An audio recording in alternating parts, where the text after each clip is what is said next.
Hi viewers, welcome to our channel. ప్రస్తుతం మనతో పాటు సీనియర్ జర్నలిస్ట్ దామ బాల సర్నర్ వారితో మాట్లాడారు. నమస్కారం సార్. నమస్తే సార్, రేవంత్ రెడ్డికి షాక్ తగిలింది అని అంటున్నారు సార్. మహబూబ్ నగర్ సొంత జిల్లాలోనే ఒక ఎమ్మెల్సీ ఓడిపోయారంట కదా, మరి ఎవరు అతను, మరి దీనిపైన మీ ఒపీనియన్ ఏంటి సార్? మహబూబ్ నగర్ జిల్లాలో కసిరెడ్డి నారాయణ రెడ్డి అని ఎమ్మెల్సీ ఉండేవాడు.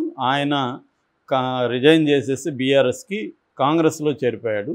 సో దానివల్ల అక్కడ స్థానిక సంస్థల ఎమ్మెల్సీ కోటాలో అది ఖాళీ ఏర్పడింది. అక్కడ పట్టుబట్టి మరి రేవంత్ రెడ్డి మన్నే జీవన్ రెడ్డి అనే తన అనుచరుణ్ణి అక్కడ నిలబెట్టి తనని గెలిపించే బాధ్యత నాదని కాంగ్రెస్లో చెప్పి తనే ప్రచారం చేశాడు. తన గెలుపుని తన భుజాన వేసుకుని మోసాడు. సో కానీ ఇప్పుడు మన్నే జీవన్ రెడ్డి ఓడిపోయాడు. నవీన్ కుమార్ రెడ్డి అని తను గెలిచాడు. మొత్తం అక్కడ పోలైన ఓట్లు 1437, అందులో 21 ఓట్లు చల్లనివి. ఇక దీంట్లో ఎవరెవరికి ఎన్ని పోలైనాయని చూస్తే ఈ మన్నే జీవన్ రెడ్డి ఆయనకి 652 ఓట్లు పోలైనాయి. ఈ బీఆర్ఎస్ నుంచి నవీన్ కుమార్ రెడ్డి ఆయనకి 763 ఓట్లు పోలైనాయి. సో ఒక ఇండిపెండెంట్కి 1 ఓటు పోలైంది. సో వీళ్ళిద్దరి మధ్య గ్యాప్, అంటే ఈ నవీన్ కుమార్ రెడ్డి మెజార్టీ ఎంత అంటే 111 ఓట్లు. సో 111 ఓట్ల మెజార్టీతో ఈ నవీన్ కుమార్ రెడ్డి గెలిచాడు. అంటే బీఆర్ఎస్ తన సీటుని తనే మళ్ళీ పొందింది. సో ఇది బీఆర్ఎస్ విజయం, రేవంత్ రెడ్డి షాకు అనేది చెప్తున్నారు. ఒక రకంగా నిజమే అది. ఎందుకంటే రేవంత్ రెడ్డి సొంత అడ్డాలో తను ఎంచుకొని తను నిలబెట్టిన క్యాండిడేట్ని తనే గెలిపించుకోలేకపోయాడు అంటే రేవంత్ రెడ్డి ఇబ్బంది ఎదుర్కోవాల్సి వస్తుంది. ఎందుకంటే మనం చూసాం ఆంధ్రప్రదేశ్లో కూడా అర్బన్ దీంట్లో వైసీపీ బాగా దెబ్బతినింది ఎమ్మెల్సీ ఎన్నికల్లో. అప్పుడే జనాలు వైసీపీకి యాంటీ ట్రెండ్ మొదలైందనేది మాట్లాడుకున్నారు. అట్లాగే ఇక్కడ కూడా మనకు ఓవరాల్గా చూసుకుంటే బీఆర్ఎస్ కాంగ్రెస్కి మధ్య అర్బన్ ప్లేసెస్లో అన్నిట్లో కూడా బీఆర్ఎస్కి సీట్లు వచ్చాయి, ఓట్లు కూడా బాగా వచ్చాయి. ఓన్లీ ఇక్కడ కూడా ఏంటంటే ఆల్మోస్ట్ 2% కూడా లేదు ఇద్దరి మధ్య తేడా మన అసెంబ్లీ ఎన్నికల్లో కూడా. సో అందువల్ల ఇప్పుడు పరిస్థితి ఏమైందంటే నిజానికి బీఆర్ఎస్ చచ్చిపోయింది, బీఆర్ఎస్ని బతికించే పరిస్థితి లేదు అన్న ఒక నెరేటివ్ బలంగా ఈ మధ్య వినిపిస్తుంది. బీఆర్ఎస్లో ఉన్న చాలామంది కాంగ్రెస్లకు బీజేపీలోకి వెళ్ళిపోవడం, బీఆర్ఎస్ ఓట్ అంతా కూడా మేజర్ ఓట్ అంతా కూడా బీజేపీ వైపు షిఫ్ట్ అయిపోయిందనేది అనాలిసిస్లు కూడా ఈ మధ్య మనకి పార్లమెంట్ ఎన్నికల్లో వినిపిస్తున్నాయి. బీఆర్ఎస్కి పడాల్సిందంతా కూడా ఇటు బీజేపీకి షిఫ్ట్ అయింది. అందుకని మనకి అనేక ఎగ్జిట్ పోల్స్ ఏం చెప్తున్నాయంటే తెలంగాణకు సంబంధించి బీజేపీకే ఇక్కడ ఎక్కువ వచ్చే అవకాశం ఉంది. 7 నుంచి 9 బీజేపీకి అవకాశం ఉంది. ఇటు కాంగ్రెస్కి 6 నుంచి 8 మాత్రమే ఉన్నాయి. బీఆర్ఎస్కి 0 నుంచి 1, అంటే ఆల్మోస్ట్ అది ఒక సీటు వస్తుందో రాదు, మేదక్కది వస్తుందని అనుకుంటున్నారు. అది వస్తుందో రాదో కూడా చెప్పలేకపోతున్నారు. ఏదేమన్నా బీఆర్ఎస్ ఇబ్బందుల్లో ఉంది, బీఆర్ఎస్ చనిపోయింది, దీన్ని ఇంకా రివైవ్ చేయడం చాలా కష్టం, చేతులు ఎత్తేసారు బీఆర్ఎస్ నాయకులు అన్న ఒక నెరేటివ్ ఈ మధ్య బలంగా వెళ్తుంది. నేను నిన్న కూడా చెప్పాను, ఒక దీంట్లో చంద్రబాబుకి కేసీఆర్కి ఉన్న తేడాలు చెప్పాను. సో ఇక్కడ మీడియా సపోర్ట్ లేదు, కులం సపోర్ట్ లేదు, వ్యవస్థల్లో సపోర్ట్ లేదు. కానీ ఇవన్నీ చంద్రబాబుకు ఉన్నాయి. చంద్రబాబు నుంచి కొంతవరకు రేవంత్ రెడ్డికి కూడా ఇక్కడ మీడియా సపోర్ట్ ఉంది. కులం కూడా రేవంత్ రెడ్డికి కేసీఆర్తో పోలిస్తే వెలమ కంటే రెడ్డి స్ట్రాంగ్ ఇక్కడ. సో ఆ యాంగిల్లో తీసుకున్నప్పుడు ఖచ్చితంగా రేవంత్ రెడ్డికి సపోర్ట్ ఎక్కువ ఉంది. నేషనల్ లెవెల్లో రేవంత్ రెడ్డికి లేకపోయినా బీఆర్ఎస్తో ప్రాబ్లం ఏంటంటే మనకు అక్కడైతే చంద్రబాబు తెలివిగా బీజేపీతో ముందు నుంచి కూడా మంచిగా ఉంటూ బీజేపీని ఎక్కడ ఇబ్బంది పెట్టకుండా చూసుకుంటూ వచ్చాడు. ఇక్కడ అలా కాకుండా బీజేపీతో ఒక రకమైన గేమ్స్ ఆడడం మొదలుపెట్టింది. ఫైనల్గా ఇవాళ బీజేపీ కూడా బీఆర్ఎస్ని వీక్గా ఉంది కాబట్టి బీఆర్ఎస్ని తొక్కేద్దామని డిసైడ్ అయింది. సో ఇద్దరి గోల్ ఒకటే, రేవంత్ రెడ్డి గోలు, మోడీ గోలు ఒకటే బీఆర్ఎస్కి సంబంధించి. ఇద్దరు కూడా బీఆర్ఎస్ని తొక్కేయాలని. అందుకని రేవంత్ రెడ్డికి ఇండైరెక్ట్గా మోడీ సపోర్ట్ కూడా ఉండే అవకాశం ఉంది బీఆర్ఎస్ విషయంలో తొక్కేయడంలో. ఎందుకంటే బీఆర్ఎస్ తొక్కేస్తే ఆ ప్లేస్లోకి కాంగ్రెస్ కంటే కూడా బీజేపీ వచ్చే అవకాశం కనిపిస్తుంది. అంటే ఈ మధ్య మొన్న చాలామంది వాళ్ళ ఫీల్డ్ లెవెల్లో సర్వేలు చేసిన వాళ్ళ విశ్లేషణలు చూస్తే బీఆర్ఎస్ ఓటు ప్రధానంగా బీజేపీకే షిఫ్ట్ అవుతుందనేది ఒక అంచనా ఇక్కడ. అందుకని ఈసారి బీజేపీ ఓటు షేర్ని బాగా పెంచుకుంటుంది. సీట్లు కూడా గతంలో 4 ఉన్నాయి వాళ్ళకి, ఈసారి 8 నుంచి 10 వరకు కూడా వెళ్ళే అవకాశం ఉంది బీజేపీకి.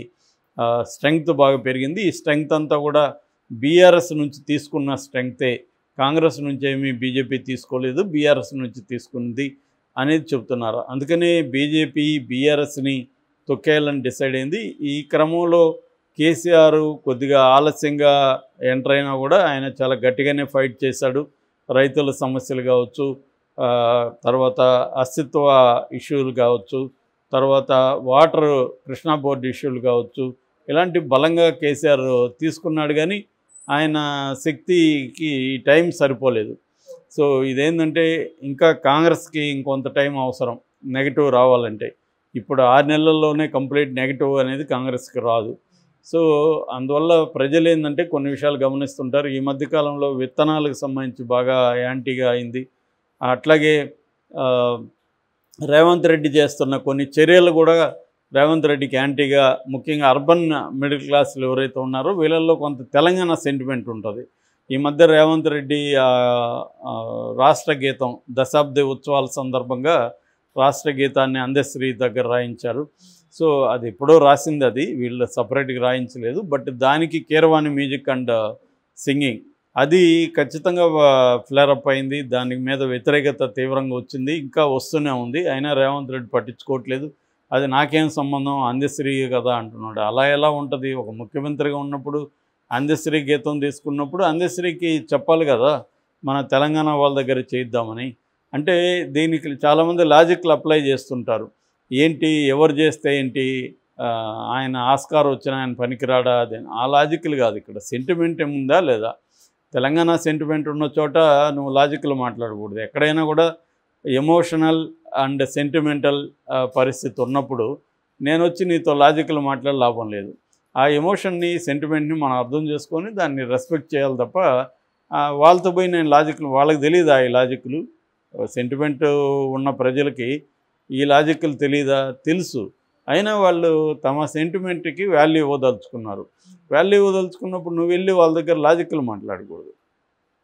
ఇప్పుడు చాలామంది మేధావులు కావచ్చు, కళాకారులు, వాళ్ళందరూ కూడా వ్యతిరేకిస్తున్నారు. వాళ్ళకి ఈ లాజిక్ తెలియక కాదు. కీరవాణి అంటే వాళ్ళకేం వ్యతిరేకత అని కాదు. కీరవాణితో చేయించాల్సిన అవసరం ఉంది. ఒక రాష్ట్ర గీతాన్ని మన రాష్ట్రంలో ఉన్న ఎవరు లేరా మ్యూజిక్ డైరెక్టర్లు అనేది కనీసం ట్రై చేసి ఫెయిల్ అయితే ఓకే. ట్రై చేసి నలుగురు మ్యూజిక్ డైరెక్టర్లను పిలిచి నలుగురికి ఇచ్చి ఎవరు బాగా చేస్తారో చూద్దామని చెప్పి అప్పుడు కీరవాణికి కూడా ఇవ్వు నువ్వు. ఈ నలుగురు బాగాలేదనుకో అప్పుడు కథ వేరు. సో ఇది తీవ్రమైన ఇది వస్తుంది. అంటే గతంలో కూడా వీళ్ళు చెప్పేది ఏంటంటే గతంలో కవిత కూడా చేయలేదా? కవిత ఏఆర్ రెహమాన్ దగ్గర బతుకమ్మ గీతం చేసి మీనన్ డైరెక్టర్, సో అతని దగ్గర దర్శకత్వం చేయించలేదా? అప్పుడు తెలంగాణ ఇది గుర్తుకు రాలేదా అనేది వీళ్ళు ప్రశ్నిస్తున్నారు. అది ప్రతిదానికి ఈ ప్రశ్నలు పనికిరావు. అప్పుడు మరే సెంటిమెంట్ రాలేదు, ఇప్పుడు సెంటిమెంట్ వచ్చింది. సెంటిమెంట్ వచ్చినప్పుడైనా కనీసం కొంతమందిని పిలిచి కూర్చోబెట్టుకొని చేసుంటే బాగుండేది. అది చేయలేదు. దాని తర్వాత ప్రేమరాజ్తో అందశ్రీ మాట్లాడిన మాటలు కూడా బాగా హర్టింగ్గా ఉన్నాయి. ఎందుకంటే తెలంగాణలో కీరవాణితో సరితూగేవాడు ఉన్నాడా అని చెప్పి, సరితూగేవాడని నువ్వు ఎలా తూకం వేస్తావు? కీరవాణి కావడానికి 20 ఏళ్ళు 30 ఏళ్ళు పట్టింది. ఆయనకి అనేక విషయాలు కలిసి వచ్చాయి, ఆయన జరిగింది. అంత మాత్రాన వేరే వాళ్ళంత పనికిరారని కాదు కదా. వేరే వాళ్ళకి కూడా వాళ్ళ ఇంపార్టెన్స్ ఉంటుంది. వాళ్ళు హిట్ సాంగ్స్ ఇచ్చారు. ఈ సాంగ్ అంత పాపులర్ అయిందంటే ఎలా అయింది? ఇప్పుడు గద్దర్ సాంగ్స్ అవ్వలేదా? అవన్నీ గద్దరు ట్యూన్ చేసినవి కాదు కదా. ఆల్రెడీ తెలంగాణలో ఉన్న ట్యూన్స్నే తీసుకొని గద్దర్ దాన్ని రెవల్యూషనైజ్ చేశాడు. సో ఇదంతా కూడా అంటే కేసీఆర్ గతంలో పెట్టిన చిహ్నాలన్నింటినీ పక్కకు తీసుకెళ్ళడం, ఇవన్నీ ఏంటంటే అది కేసీఆర్ది అనుకొని రేవంత్ రెడ్డి చేస్తుంటే అది రివర్స్లో తెలంగాణ ప్రజలు హర్ట్ అవుతున్నారు. అదేదో సామెత ఉంది, అంటే శత్రువు నన్ను దెబ్బ కొడితే నాకు తగలకూడదు, ప్రజలకు తగలాలి, నేను నిన్ను దెబ్బ కొడితే నీకే తగలాలి, ప్రజలకు తగలకూడదని. అట్లా రేవంత్ రెడ్డి దెబ్బ అనేది కేసీఆర్కి తగలాలి తప్ప ప్రజలకు తగలకూడదు, కానీ ప్రజలకు తగులుతూ ఉంది. అది రేవంత్ రెడ్డి ఆలోచించుకోవాలి. అంటే మనం దెబ్బ కొట్టాలనుకున్నది కేసీఆర్ని, కానీ మనం దెబ్బ కేసీఆర్కి తగలకుండా ప్రజలకు తగులుతూ ఉంది, అప్పుడు మనం మార్చుకోవాలా అనేది ఆయన ఆలోచించుకోవాలి. సో ఏదేమైనా ఇది ఒక రకంగా దెబ్బే అని చెప్పాలి. ఈ సొంత నియోజకవర్గంలో ఎమ్మెల్సీ గెలిపించుకోలేకపోవడం ఇదొక దాని ఏమంటారు సిమ్టమ్, అంటే ఒక తెలిసింది కాబట్టి ఇంకొంత హుషారయ్యే అవకాశం ఉంది. బిగినింగే కాబట్టి 6 నెలల పీరియడ్. ఇప్పుడు అయినా సమీక్షించుకొని మనం ఏమేమి తప్పులు చేస్తున్నాం, ఎలా వెళ్తున్నాం అనేది చేసుకోవాల్సిన అవసరం రేవంత్ రెడ్డికి ఉంది. Okay sir, thank you so much.